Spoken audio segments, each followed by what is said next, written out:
Bonjour, bienvenue chez 27 Micronutrition. Bonjour, on va reprendre là où on en était. Tu nous as parlé de l'impact du sport sur l'intestin, de l'ischémie-reperfusion. Comment peut-on se protéger par rapport à ça?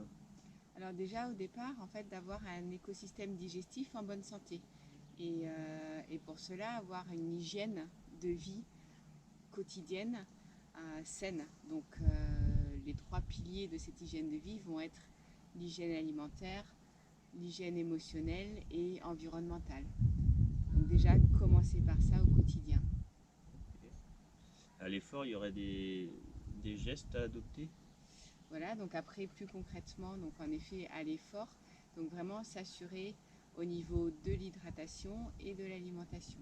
Donc au niveau de l'hydratation, de faire en sorte de bien s'hydrater, d'avoir, on va dire, partir sur une moyenne de 500 millilitres de boisson de l'effort, donc à base au moins de glucides et de sodium, 500 millilitres par heure d'effort.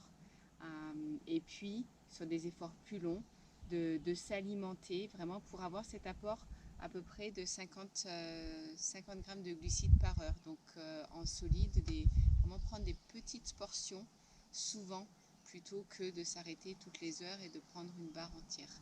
Donc l'alimentation et l'hydratation de l'effort sont le principal moyen de prévention contre ces lésions intestinales à l'effort. J'imagine que la récupération a son importance là-dedans.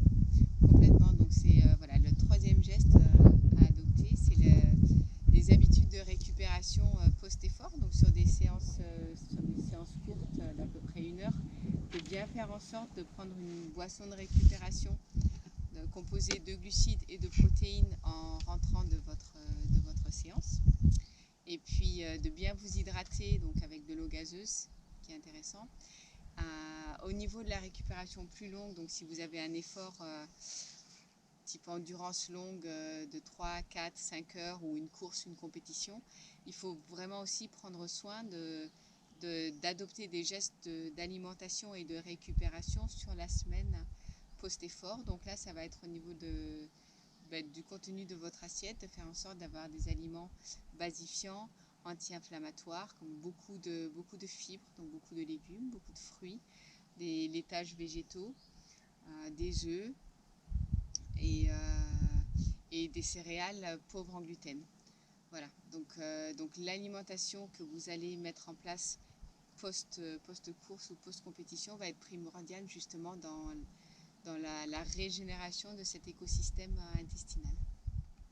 Merci pour ces infos et dans la prochaine vidéo, on parlera des signes précurseurs de l'hyperperméabilité intestinale et on va vous dire au revoir. Allez, ciao!